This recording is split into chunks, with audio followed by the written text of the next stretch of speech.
Hi everyone, welcome to my live stream. I am Coco Huff for CocoHuff.com, CoCoHugh.com, also on YouTube, Instagram, TikTok, and we are here tonight to cook together. So I'm always so happy to cook with all of you.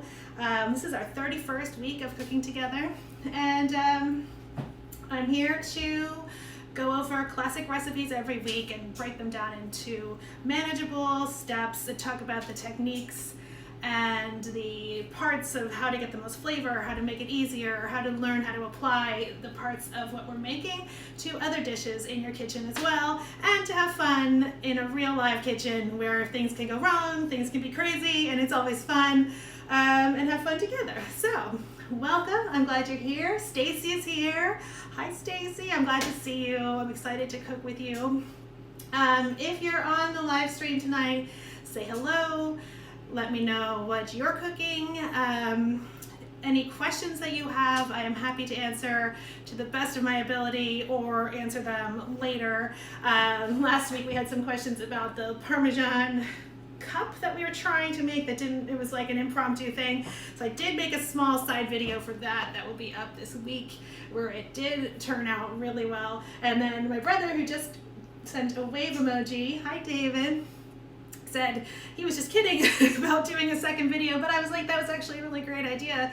It was a fun thing to learn, so that will be up this week. And what else? Any questions you have, I'm here. So, okay, tonight we are making Chicken Kiev, which is named after the city in the Ukraine, of course, and is basically a thinly pounded out chicken breast fillet wrapped around butter and herbs and then breaded and coated and fried. So it's truly delicious. This happened last week where my video started to show in the middle. So I'm going to ask you the same thing I did before. Oh, I know what it is. Never mind. Always something different on my end. But I found this to be an interesting one. This was a very trendy dish in the 60s and 70s, which I love those eras, and I love thinking about how things were like fancy.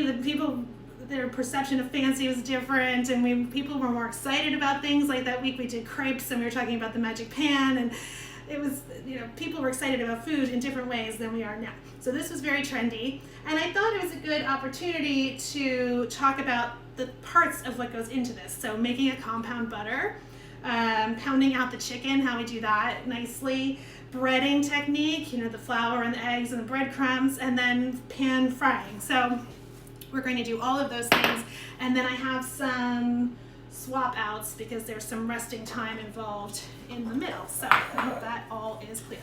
So it's one of these dishes that you have almost nothing here, and it comes together into something so delicious, and that's actually one of my favorite kinds of things to make.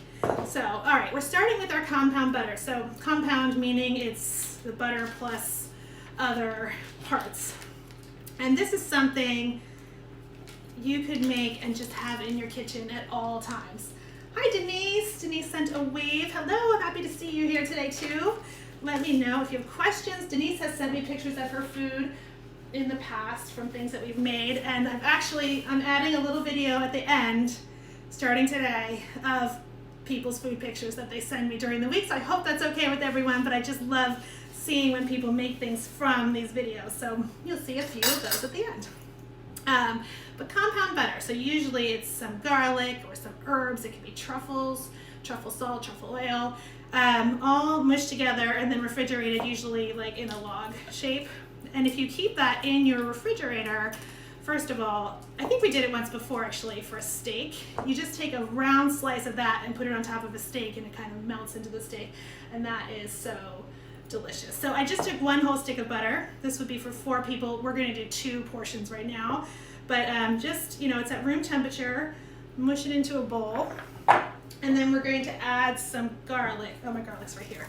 Look at this beautiful head of garlic. So we'll add 2 cloves of garlic, and we'll talk about, oh, this is a huge clove of garlic, so maybe I'll just do 1 right now. I mean, you can never have too much garlic as far as I'm concerned. This is just wet But let's talk about garlic when you're putting it into something like this, where you don't want chunks of garlic like in each bite. You want it to be very smooth and incorporated. So I just smash down this with the knife to peel it, since we're chopping it up, and then cut off that rough end, and then I'm going to show you what I do with my knife. So this happens to be enormous, but basically we want to slice across. Sometimes you see garlic chips that are that shape, like this little oval shape, deep fried or sauteed. That's delicious. In this case, because it's so big, I'll cut across again into little strips like a julienne. And then it kind of didn't stay together, but cut this way.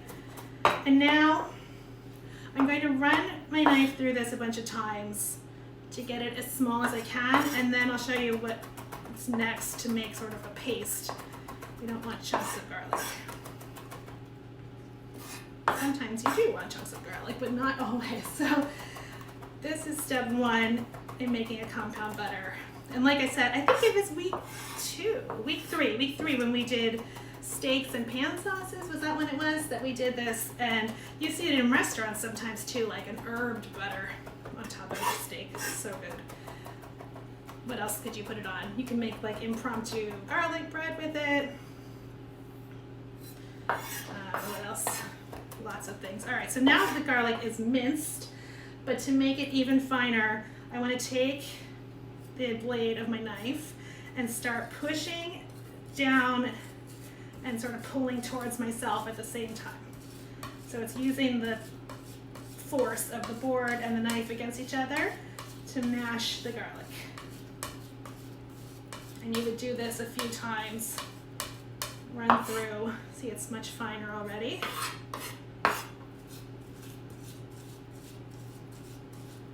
Do it twice.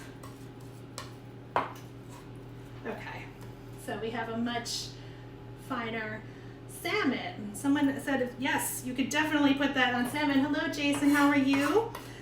Thank you for joining me. That would be delicious as well. You could do a horseradish compound butter on salmon as well. That would be really good. Okay, that was a huge amount. Like if you had smaller cloves, that would be like 4 garlic cloves. It's really up to you how much garlic you like. I think I say that a lot because I personally like a lot. So, all right, our parsley is next, and that's the herb flavor for this dish traditionally. You could, somebody gave me, I don't think she's here, but Jessica, for I think 4 years in a row now, has gone foraging for ramps and has been kind enough to give me some, and they are so beautiful. They're wild grown spring or onion family plant with beautiful green leaves. You can make a ramp butter and use that as well so I'm just going to stand here for an hour and tell you like all the different ways you can make compound butter, but chives, ramps, scallions, so many options. Okay, if you can't tell, I like compound butter. Okay, that's about a 1/4 cup of parsley, and then I'm going to show you how you would store it, because we need to chill this a little bit while we're doing other things. Okay, so let's mix that all together. A little bit of salt.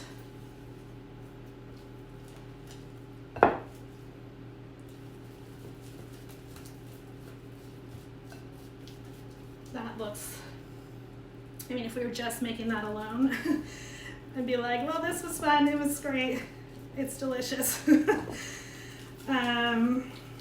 All right, so once it's mixed, take a piece of parchment paper, or wax paper if you don't have parchment. That's over here.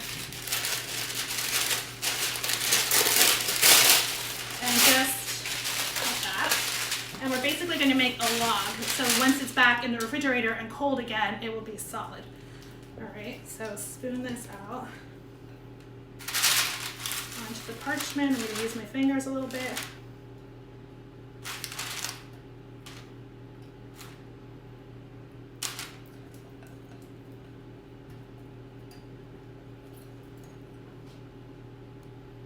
Okay, like that. And then I'll put you up close. Use the paper to sort of form a roll. So I'm pulling it towards me like that. You can already see it's like in roll shape. And then make sure you're not like rolling it like a spiral though, because it will be impossible to unroll. You want it a log, not a spiral. Does that make sense? Not like a cinnamon roll, because the paper will be like locked into it. Okay, so you can see this has like a nice thing that you could make slices out of once it's cold. And we're going to just do that. This whole video is about rolling things. We're going to roll the chicken too. Put this in the fridge while we do other things so that it's cold when we use it later. Okay, now we're going to deal with our chicken. And so we're going to pound one out and fill it with the butter, and then I'm going to swap one a little bit from now. So I'm going to get a separate cutting board so that this one doesn't get all chickeny. Let's clean it off a little. Okay.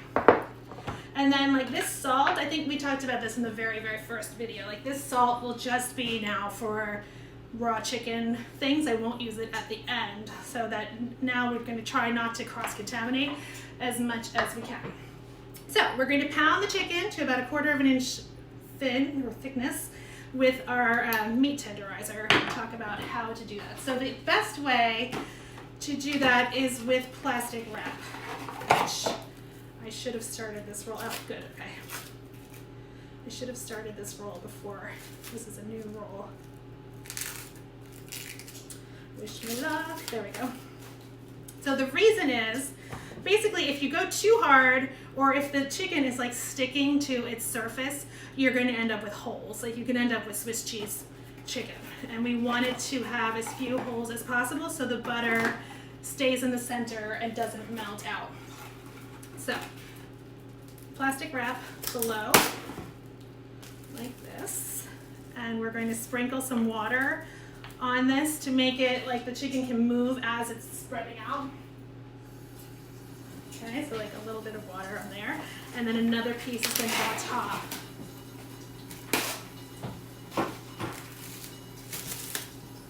You could use wax paper too, actually. But we're going to use this plastic wrap to wrap up our rolls too, so I'm using plastic wrap. Anything that will help it not stick. Okay, so water is going on there as well. It was like a little handful of water. And then we take one of these chicken breasts. So this is just a regular boneless, skinless chicken breast. And we're going to start by butterflying it. So it's already a little bit flatter. So anytime you take meat and kind of cut partially into it and it open it up like a book, it's called butterflying. So let me do this up close. There's, how should I turn it? Let's see. There's this skinnier part that's called the tender. Sometimes it has it, and sometimes it will say like without that, but this is the whole piece. This one's pretty flat to begin with, but I'm going to cut along that line and open this up a little bit. Do it gently so that you don't cut through and cut that off. Sometimes you would do more of that on that side. And there's also a tendon in there. You can see it on this side right now, but it's going to come through when we pound it, and then we'll remove that as well. And then I'm going to cut into like the thicker part of the breast and butterfly that side. So I'm just using the tip of my knife. I could probably use a smaller knife. Let's see what I have. Yeah, this one is almost like a fillet knife. It has the curve to it. That's better. That's a better choice. So I'm making like a pocket. I'm doing it the wrong way. Let's see here. Making almost like a pocket, but I don't want to go through. Open it up, and then just gently like slice it until it lays pretty flat.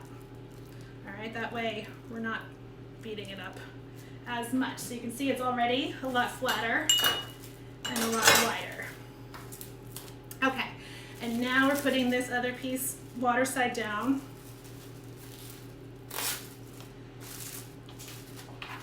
All right, that out. And now we're going to start pounding it. So you may want to turn your volume. I've sometimes turned my volume down, but then I start talking and then you can't hear me. So if you need to turn your volume down, we're going to do this twice. Don't go crazy. Don't like use all, people always say like, oh, now I can get my aggression out, which is great, but you're going to tear the chicken. So I found that the best way is like, you're doing the lifting up, but the weight of the pounder itself, the mallet itself, is what's hitting the chicken. Let me just say this, like I bought a new one of these for this. I had one, I don't know where it went. They're also the kind that's like a round disc with a handle this way. Those are nice. And if you don't have this, I would just use like something heavy like this pan, and just, you don't have as much control of what area you're hitting, but that could work equally well. So you don't need specialized equipment necessarily. All right, but I do like this. So you can feel where it gets thinner as you go, and I'm just gonna get it generally thin and then talk about what I'm doing. So we're gonna pound. I'll let you see up close.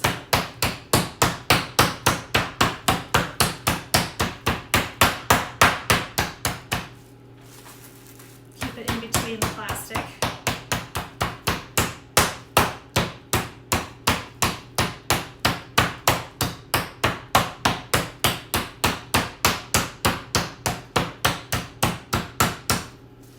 You can see this tendon already came through. Like I was saying, it's going to come through to the other side.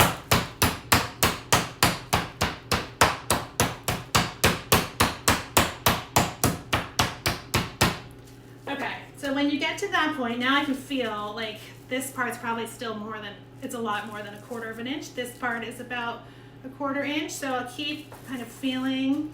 And then I want to picture almost like I'm rolling with a rolling pin, like you're going from the middle to the outside.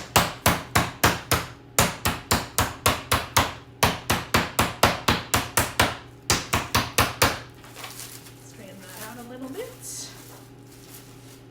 You can see it's so much bigger already. Oh yes, Mia says a beautiful paillard. Exactly, chicken paillard.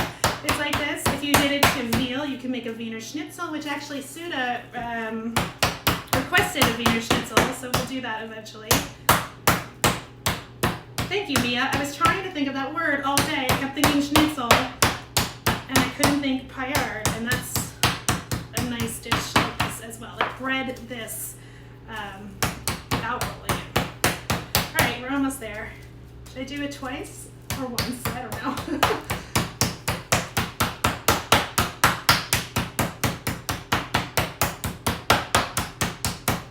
Twice because the other one is much smaller. They came like kind of 2 different sizes in one pack. We'll see what that looks like. All right, I use the flat end for all of this. This has a sticker that says don't put it in the dishwasher, which I was like, oh no, I hate buying things that don't go in the dishwasher. But and then I use this pointed end, tenderizing end at the last bit to kind of get into the meat.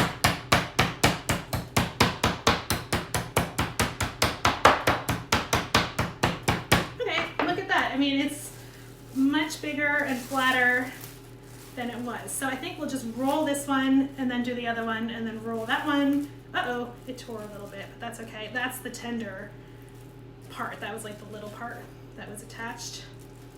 That's okay, we're gonna start at this end. Here's this tendon right here. I'm just gonna cut that out, because that can be tough. Cut that out when you make chicken tenders too. Okay, get that out of there. And now we need our butter. So let me just salt this. You want to salt every step of the way, and we'll get our butter back. I mean, it didn't get that cold that quickly, but it's firm enough. Okay, so this is for 4. This was 1 stick of butter, so we'll take 1/4 of it. And we're going to wrap the chicken around this and then refrigerate the chicken again so everything gets firm and stays together. So let me cut this. Did this cut chicken? Yes. I don't want to use that on the butter. Hold on. half again. Place that right there. Get that over there. Okay, and then self-explanatory, we're going to kind of spread that out a little bit, more like a log, and then roll kind of tightly so it stays together. You really want this to stay together later so the butter doesn't leak out. Speaking of which, let me check these. Oh, it's leaking out a little bit, but it looks so good. Okay, roll, roll, roll. Tuck in your ends as you go. And if this tender part isn't going to cooperate, you can cut it off. I think there's enough without it, actually. Ah, well, it came off on its own. That's fine. Go this way so it all stays together. There we go. Okay, make that into a chicken finger. And tuck this in. All right, that was not the best rolling I've ever done, but we're going to use this bottom piece of saran wrap now to make this even more of a roll so that it stays together, and we'll refrigerate it, kind of train it into place. So roll and wrap, and you can see it looks very neat and nice. So let's do one more really quickly, and that's going to go in the fridge. So we need one more piece of Sudan, and wipe my hands.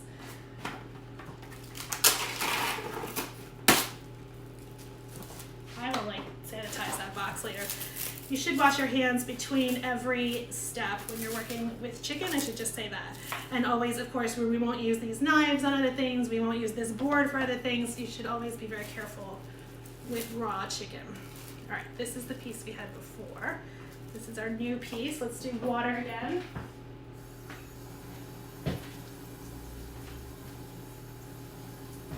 Water, water, water.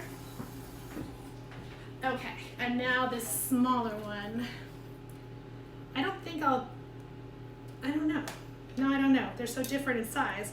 I think I'll open that one up a little bit less. So it's not as sometimes you see them where this part is huge and this part is folded in. That's really more what I'm talking about. These are slightly different.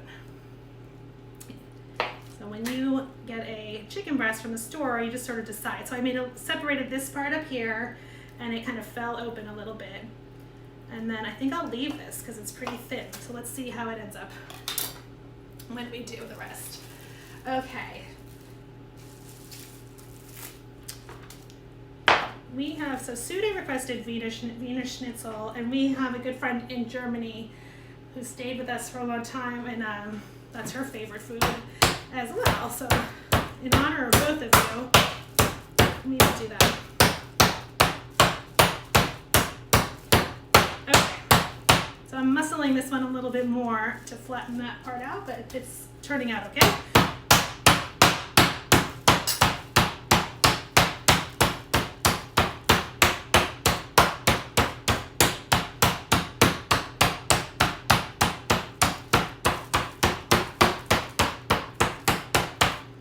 And if you see it, it's not tearing, but if you see it pulling on the plastic, just straighten your plastic out again, turn it.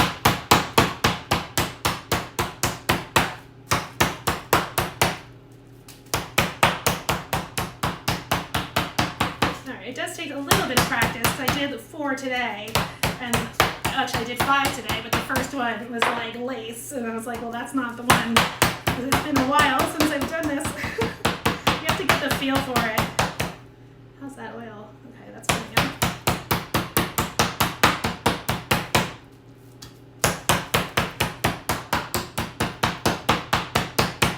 All right, that one went pretty fast. And we will roll it, and then we'll bring out our samples. All right. All right, so a lot of things we've done kind of depend on temperature, right?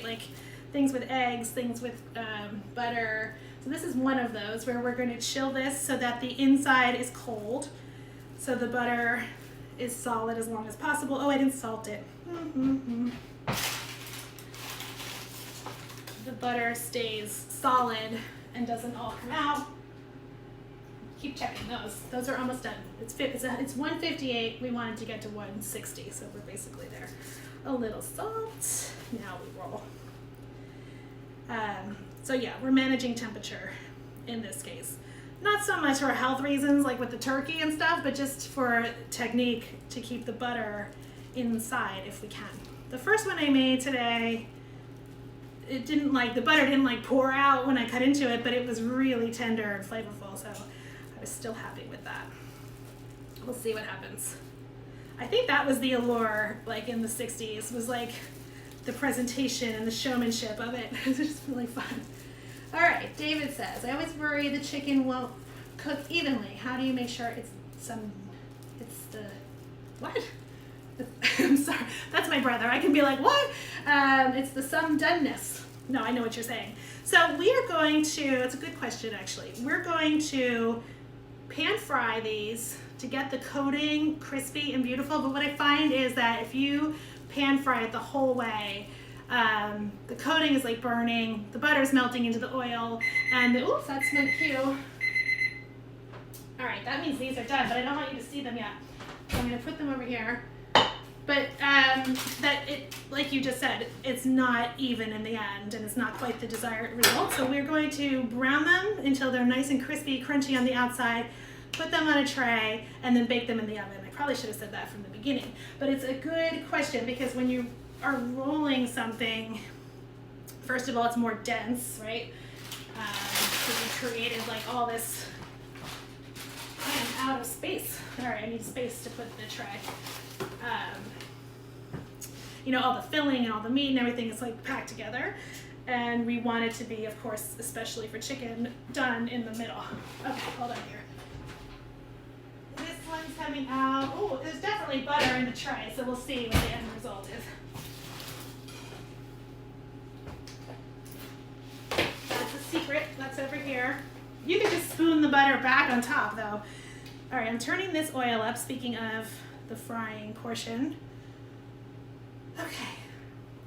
It's not that the same doneness. Thank you for clarifying. That should have, context clues, that should have made sense to me. So this is not, complicated. It just has steps. And I wanted to say, we're up to this part where our rolls are ready to go back in the fridge, so I'm going to put them back in the fridge. You could do this part ahead. You could bread them and then put them back in the fridge again, which we have to do, and do that part ahead. You could even probably deep fry them and save them for a couple hours and then bake them. So it's really a little bit complex or a little bit of fussing, but you don't have to do it all while someone's standing there waiting for their food. Okay. So that's going back in the fridge. Hello, Diana. I'm glad you're here too. Diana said, yum. It's every week I always say this, but it's butter and delicious things. How could you go wrong? It's so good. Okay, we're going to talk about breading. So this is another one. This is just a universal technique. We're going to do flour, eggs, breadcrumbs. So I have 2 eggs that will be in this bowl. I'll probably pour it onto a plate though. And see, I finally got smart. I put my utensils there, and I remember that they're there this week, so that was a good thing. All right, so what I like to do, it's always the same, really. It's flour, eggs, breadcrumbs. We want to season everything in the that we're using. And I like to create stations. So I have 3 plates. And we'll just set them up like this. Okay, so I have a cup of flour. So I see recipes sometimes that say, egg and then breadcrumbs, which I don't do that. I do the flour first always. And the reason is the flour gives the egg something to hold on to. So you really want to do that step. If you do eggs and then breadcrumbs, you're probably going to have your filling or your coating falling off. I actually made jalapeno poppers this year, and those, I might even do this right now actually. They are flour, egg, no breadcrumbs, which I did not know. And it makes a nice crisp coating. Hi, Darylyn. Darylyn says it's the first time she's able to hang for the show. I'll be at your back door. Great, come on over. This is a long-term plan, is to have people here with me, you know, post-pandemic, eating the food instead of me just eating the food myself every week. I've gained like 10 pounds now, maybe not quite that much.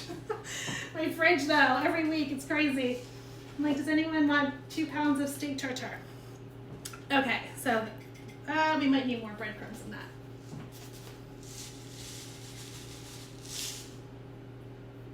I turned myself off. Can you all see me still? I sure hope so. Yes, okay.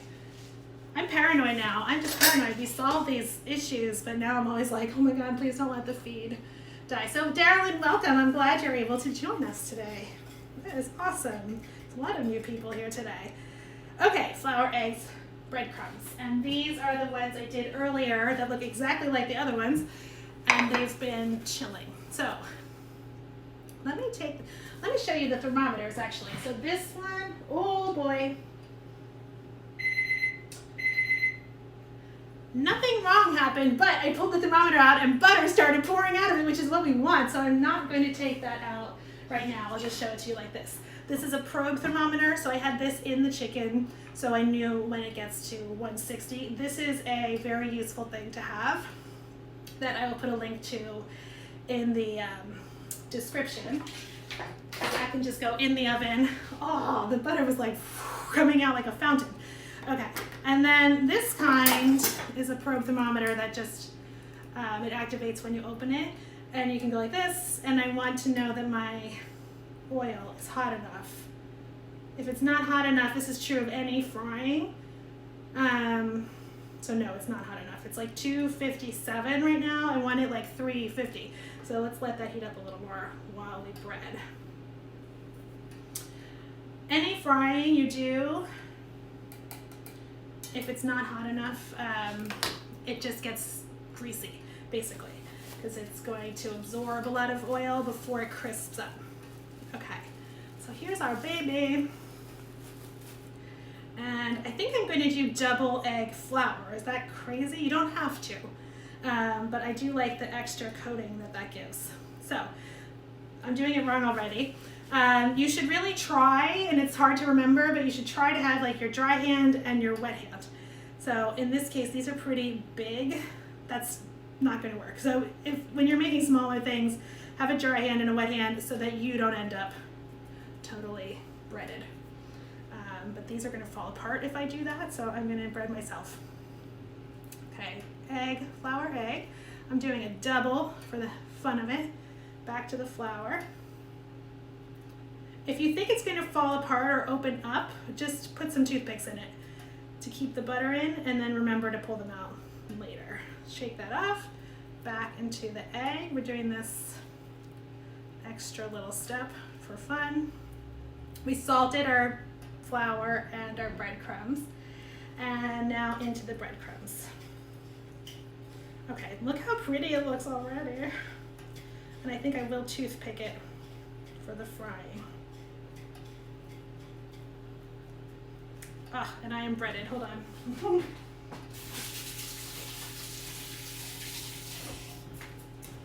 So I read about like the history of this. This is another one that there are arguments about the history, but basically the idea is like 1800s Russia, and I guess the Ukraine was, you know, until after the Soviet era was part of this.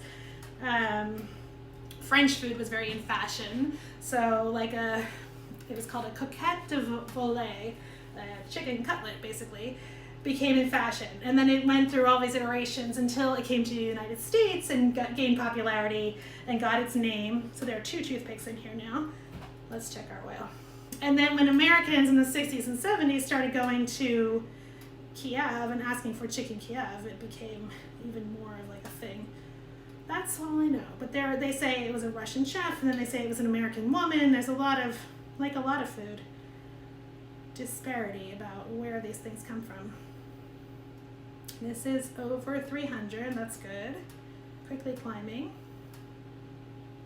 I want to get one started so we're not here like, let's see what happens. Okay. If it's too hot, it's going to brown instantly and burn before it cooks. All right, we'll place this into our oil and it should bubble. Let's see if it bubbles. Yep, it is bubbling. Perfect. So we're going to coat one more while that starts cooking. The temperature is coming up a little more still. Cast iron, if you were doing a lot of these, I'm using cast iron. It is the best for retaining heat, but it takes a while to get up to heat. Let's see, what was I thinking? Oh, you can feel the butter is firm inside there. That's interesting. It's like a rectangle of butter. Okay.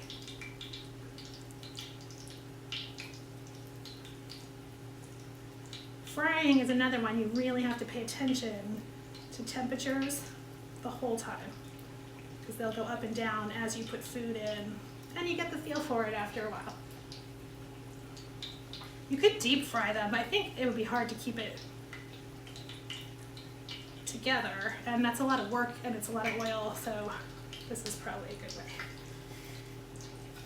All right, breadcrumbs. This one needs a toothpick also. Keep those ends together. You could, like I said, chill these at this point for about an hour. Well, an hour or 2 days, anything more than an hour, and it will stay together even better. So I would recommend that, but we're not doing that right now. All right, I'm going to toothpick this together. I'll put 2 in each so I know how many I'm looking for. And we'll get this in the oil. Okay. Look at those. Those look fantastic. Has anybody here been to the Ukraine? I have not, nor have I been to Russia. I'm curious, like, if this is something, I know it's like, this version of it is what we know, but I'm wondering if it's something like that that they eat there. If anyone knows the answer to that, I'd be interested. So wait, let me get this cleanups going. All right, so like I said, don't save. There's always a lot of flour left over. Am I making more? Oh, I am making more later. So I'll save it for that, because I have those other 2 that I'll make tonight. But generally just throw that away, because it has a lot of chicken on it. And then wash this board.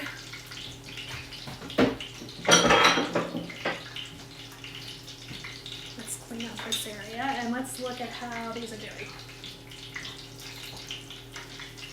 All right, oh yeah. I'll turn it all the way over so you can see. Look, it has a nice brown, crisp coating on it. So we want that on all sides.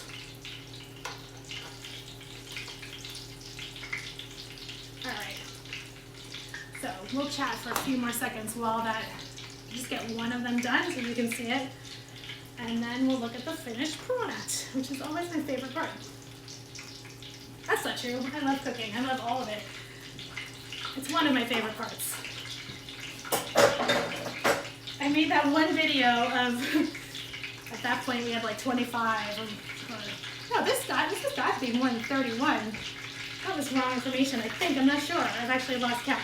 But it was all the clips of me going, I was like, oh God, I make the funniest faces every week. It's always just so good. All right, we're all cleaned up. Let's look at this again one more time. So basically, it's not there yet. You want to turn it on all sides with your tongs until it looks like this color. All right. So I think what we'll do, is move on to the finished one while that's happening, and then we'll just look at it at the end. So. I'm stalling, but I'm also cleaning, because sometimes at the end there's so much stuff everywhere, and I look back at it like, whoa, it looks like a tornado hit, which is how it usually looks when I'm done cooking anyway. Okay, are you ready? I hope this is a moment of wow. I'm gonna get a plate. My serving cutting board. Knife and fork.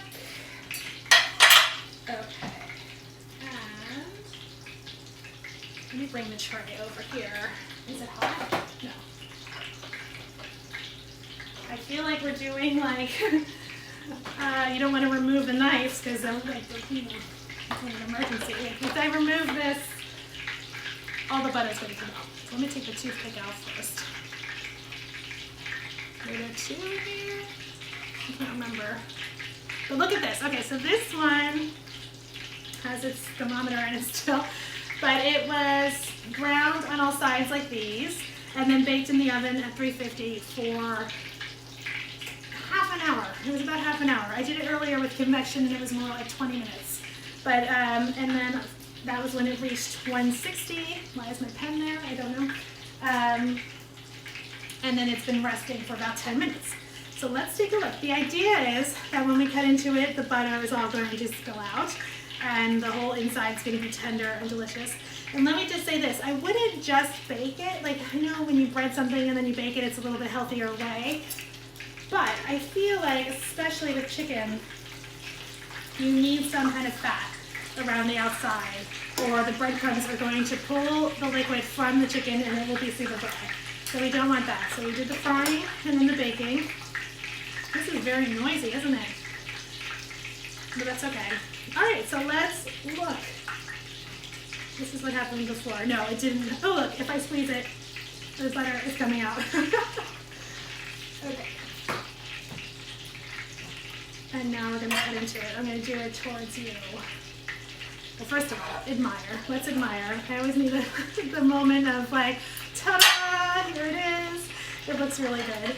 And we should probably garnish too. Wait, if you were serving this, you would put some parsley on top or some chives on top, and probably some like mashed potatoes or some sort of base, like a thin layer of a base on there as well. So here's our moment of presentation. And now, the moment of truth. Oh my God, it looks such perfection. It's exactly what we wanted. Look at that, the butter and the herbs are spilling out, and the inside is perfectly cooked and juicy. That looks so good. All right. Hooray. I am pleased with that. So, yeah, that looks really good. Okay, I'm just gonna turn this. I'm actually gonna turn this off. No, I won't. I'll let them cook. But it's a little loud. Sorry about that.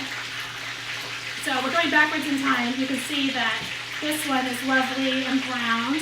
This one's on its second side now, and I'll just keep turning them on each side until they're thoroughly browned, and then transfer them to a tray like this, and into the oven with the thermometer.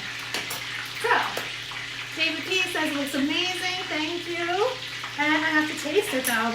Let's taste this. That looks so good. That looks so good.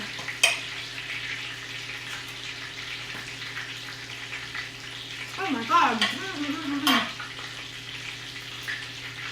That's really good. It's garlicky. That huge clove of garlic was really the right amount. Like it's pretty garlicky.